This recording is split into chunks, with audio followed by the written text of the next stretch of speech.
Today's video, we're going to be testing intake air temps at the air cleaner on a C4 Corvette.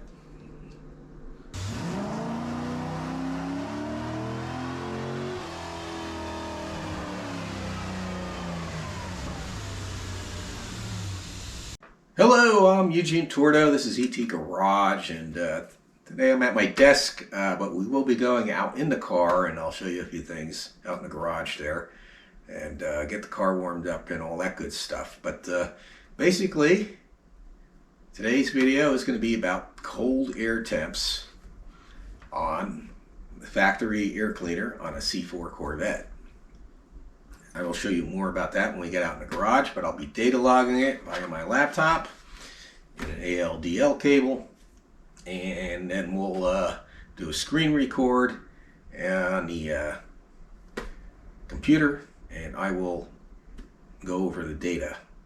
But I've done these before, these cold air temps. The difference is those cold air temps I did with the manifold air temperature.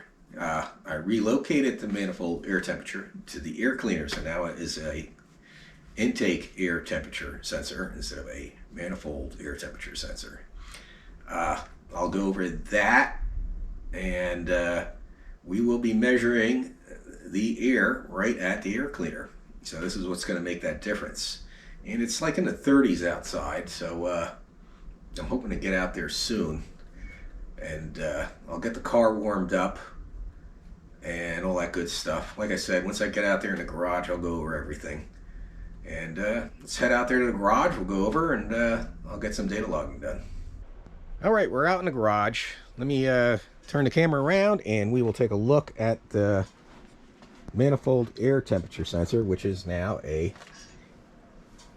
air intake sensor. This sensor here is normally located underneath this manifold underneath, and that's why it's called a manifold air temperature sensor, not an intake air temperature sensor. With it relocated there, it is an air intake sensor. It will be reading the exact temperature coming through the air filter and going through this tube. A lot of people, for some reason, condemn the air cleaner on a C4 Corvette, saying that it's located over the radiator and that it heats the air. I know from experience that it doesn't, as long as you're moving. That being said, it doesn't matter what type of aftermarket cold air system you put on your car, doesn't matter if it's a Corvette or any make, when this hood is closed and the car is idling, it doesn't matter what make, in my opinion, unless you don't have a hood. If it's sitting there idling in traffic on a 90-degree hot humid day, it doesn't matter what type of cold air system you have. Doesn't matter if it's pulling in ambient air from the outside, and that's the temperature coming in, like on this system, I guarantee does. I'll show you that. Once it gets to that intake, which is sitting there getting saturated with heat, especially if you're sitting in traffic on a hot day, or you're sitting in a staging area at a drag strip, or anything similar to that, that intake air is going to get heated up, okay? It doesn't matter. That's all there is to it. Now, this, of course, is, I'm referring to naturally aspirated. You get boosted, your temperatures get any type of boost or supercharger, turbo or supercharger. Your air temperatures, of course, are going to get are going to go up due to the mechanical effect of compressing the air. And that's why a lot of them have intercoolers of some type. Superchargers will have a water-cooled intercooler built into it, and turbocharged ones might have liquid-cooled or a air-cooled out in front, just like my Chevy Trax out there, which is factory stock, and that has an intercooler from the factory. So that's not what this video is about. It's about really what your air temperatures are on a factory C4 going down the road. Now, it's in the 30 degrees outside, so this is a good example. I do have the coolant bypass, but we're not going to be reading the temperature from the manifold. I don't have that hooked up. I can almost guarantee you it makes no difference you do that coolant bypass. The only thing that coolant bypass does is it does heat your throttle body, but it's actually designed to heat your idle air control valve to keep it from icing up. Once your engine's warm, you don't really need it, in my opinion. It makes no difference. And whether you have it hooked up or not, it makes no difference, because once this thing gets heated up, like I was saying, no matter what type of intake you have, whether it's a tune port or any other type of intake, I guarantee you the intake air charge is getting heated up. It would be interesting, really, to measure the intake air right at the intake port on the cylinder head. Unfortunately, I can't do that, and I'm sure I could probably machine a manifold and modify it so a sensor like that one could be mounted there, and then I could data log it, but I'm not going to go through all that trouble. And it's just not. Might do it in the future if I had enough views or likes and all that stuff, but or enough super thanks to make it worth it, but that doesn't seem like it's going to happen. So therefore, we're going to go with the intake air sensor mounted on the air cleaner. We're going to get this out, get the data logger hooked up, go for a drive, and then come back on the computer and look at the data for everybody to glare at. So let me get this warmed up and we'll get going.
Okay, we're back home. I actually made a mistake during the data logging when I first started the data log and headed down the interstate. But I corrected it, and we should have a good data log. The intake air temperature, I'm going to show you on the data log, it was pretty close to the outside air temperature. I'll go over that here in a minute. Let's go inside where get a little more comfortable, and we'll go over the data. All right, here we are in the house.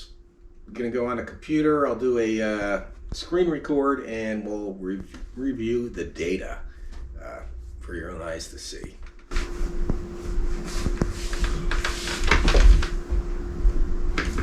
All right, here we are on the PC screen, and if you look right here where I'm moving back and forth, you'll see 3950. That's the air temperature in the middle there. Up top would be your RPM and your speed. Right now we're idling at 725 RPM.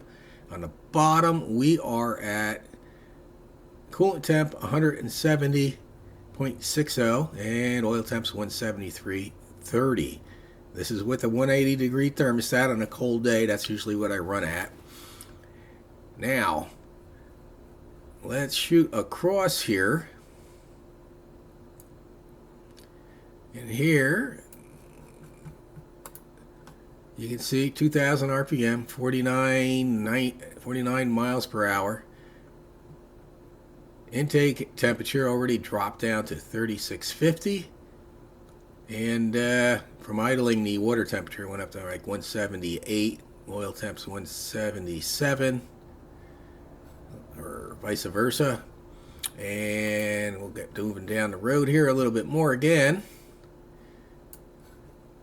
And you can see we're at 2,075 RPM, 51 mph. I'm in third gear. This is all done in third gear. I didn't use overdrive. And right here you see the air temperature is 33.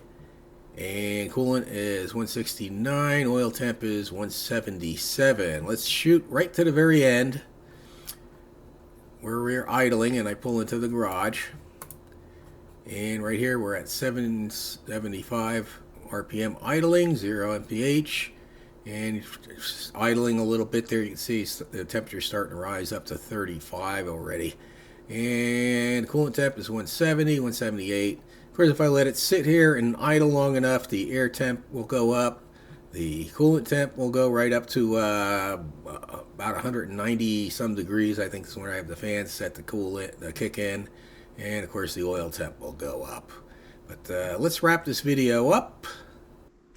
Okay, I guess that just about wraps it up for this video. Yeah, that's about it. I hope it was informative and helpful in some way. I don't know. Maybe it was entertaining. I don't know. If it was, I hope so. And I'm glad it was. It's kind of a boring technical video. You've got to be into these kind of things on your... But like I said, hope it was informative. We'll just end the video here. I hope everybody has a great day. And God bless.